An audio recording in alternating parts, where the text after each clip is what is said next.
Yourself is what you are. The chapters of this book are nothing but mirrors for seeing yourself from different angles. The only requirement asked of you is the willingness to honestly look at yourself in the most natural, intuitive manner. You not only have the ability to find yourself, you have the ability to free yourself.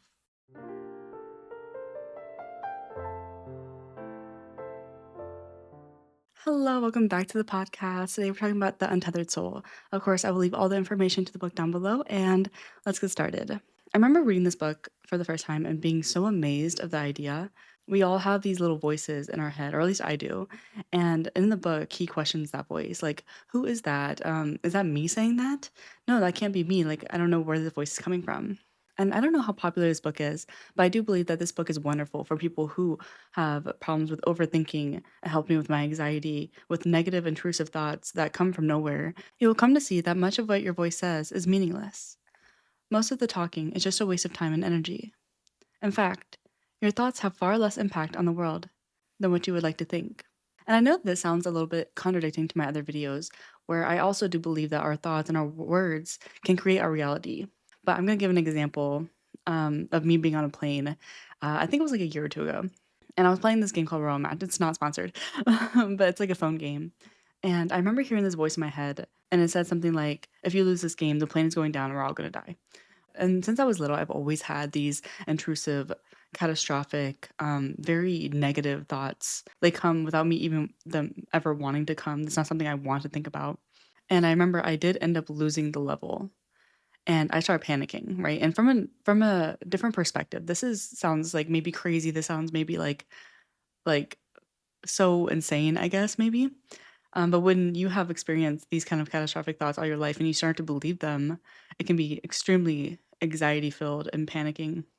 So I started panicking and I started messaging my partner, and I was telling him like what happened. And he said something like, I don't think the world revolves around you losing a game of Royal Match. And something like that. Not like in a mean way, but saying that like it's something you shouldn't worry about. And of course I landed safely and it was fine. And it was the first time I realized that the thought in my head was just that. It was just a thought and nothing else. I didn't choose a thought, it came out of nowhere. But I gave it so much power.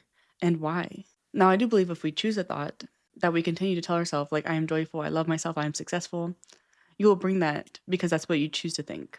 But what you choose to think and that voice aren't always the same thing. As the author said, that voice isn't you. And if you heard, for example, what my voice said to me on the plane, if you heard that from somebody else, maybe you'd be like, yeah, I don't know if that's going to happen. Like you would think nothing of it. But sometimes when it's in your head, you believe these thoughts as facts. And that's so far from being true. So act like it isn't you because it isn't. Your thoughts have no effect on anything or anybody except you. They are simply making you feel better or worse about what's going on now, what has gone on in the past, or what might go on in the future. And in attempting to hold the world together, you're really just trying to hold yourself together. True personal growth is about transcending the part of you that's not okay and needs protection. This is done by constantly remembering that you are the one inside that notices the voice talking. That is the way out. The same mental voice has been a source of worry, distraction. Look inside and ask, what part of me is angry, jealous, etc.?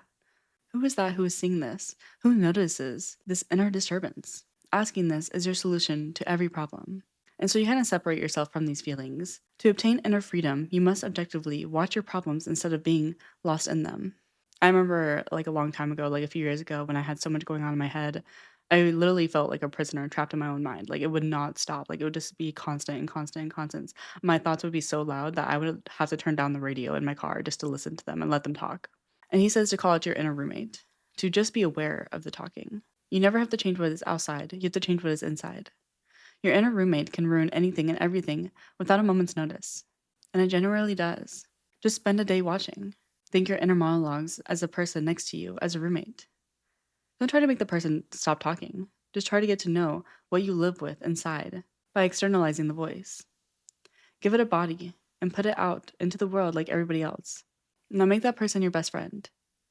If that was your best friend, you'd ask it to leave immediately. But you allow the voice to come and go as much as it wants. That voice is ruining your wedding day. Have you bothered checking your inner roommate's credentials? How many times has the voice been totally wrong? You never hold it responsible for the trouble it causes. You'll realize that you've only had one problem your entire life, and you're looking at it. There is no hope of getting rid of it until you truly want to. Try yoga. Don't let the wavering mind deter you. Your will is stronger than the habit of listening to that voice. There is nothing you can't do. This is your life. Reclaim it. When you meditate, the thoughts stop. When you're not your thoughts, you just become aware of your thoughts. You exist regardless, thoughts or no thoughts. When your mind starts to wander and you want to recenter, just start saying hello inside, over and over. And then notice that you are aware of that thought. Don't think about being aware of it, because that would just bring another thought. Simply relax and be aware that you can hear hello echoing in your mind. You have an unlimited source of energy, loving, happy, joyful energy, but we close our hearts and close our minds. This energy is your birthright, and it's unlimited. Closing is a habit, and you can break a habit. I had a problem when me and my partner would get into an argument. I couldn't say I loved him back, and I knew where it stemmed from. And when I realized I was doing that, I realized that I was closing myself off from love. And it had nothing to do with him, but it had something with me and my upbringing. And I still catch myself doing it sometimes, but I've gotten a lot better about it and trying to remain open. Again, it's a habit that I am trying to break free from, along with a lot of other bad habits. If it's in our control, we have a choice. It's normal to do what feels natural, to close, even if it hurts us or the people we care about. But the first step is wanting to fix it and changing the narrative of the event. For me, if something triggers me, it's choosing to let go instead of starting an argument or saying I love my partner even though I'm hurting because I do love him. Learn to stay open no matter what happens. If you do, you get for free what everybody else is struggling for: love, enthusiasm, excitement, and energy. If you feel yourself starting to close, say, no, I'm not going to close, I'm going to relax. I'm going to let the situation take place and be there with it.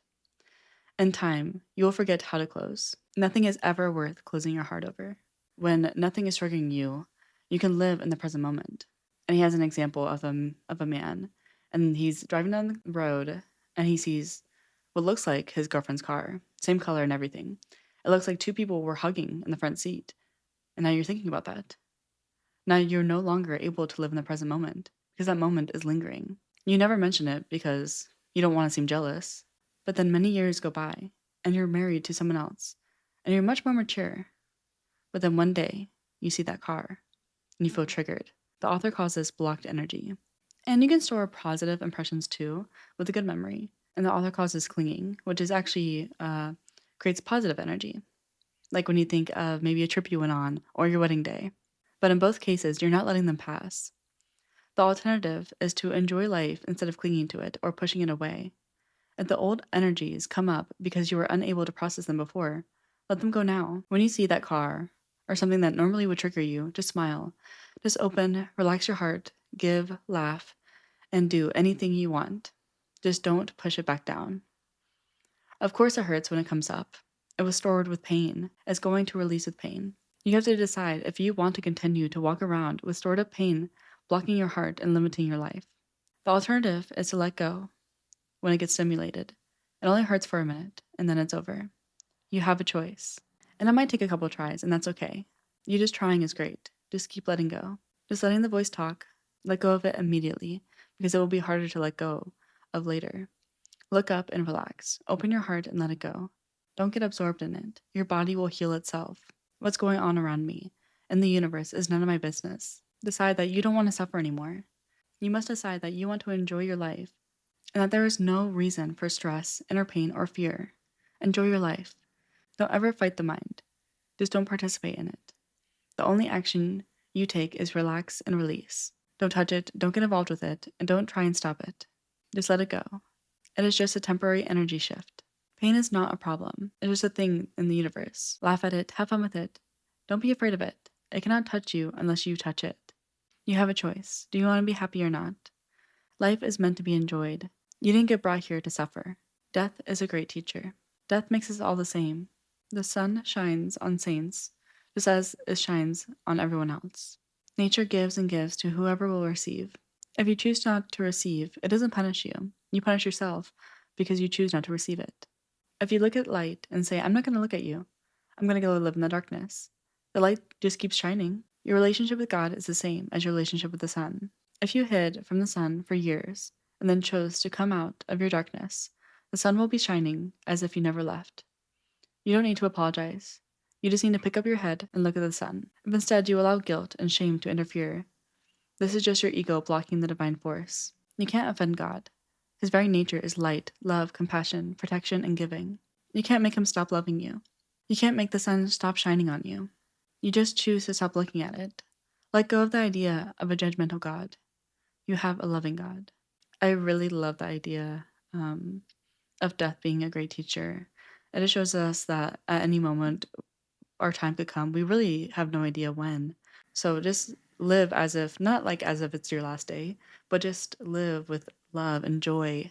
I think I've talked about this before. I don't want to look back on my deathbed and have the feelings of fear and anxiety and um, discouragement. I want to have a fulfilling, joyful life.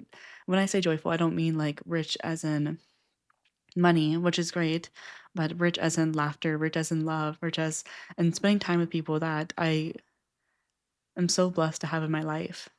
And I thought this was such a great book. I don't think my notes can even begin to grasp how much this book impacted me. I definitely recommend it for people who do have overthinking, anxiety, just like intrusive thoughts that I have struggled with. For me, it was just such an eye opening book. But yes, I hope this is able to help you or someone you love, and I'll see you in the next one.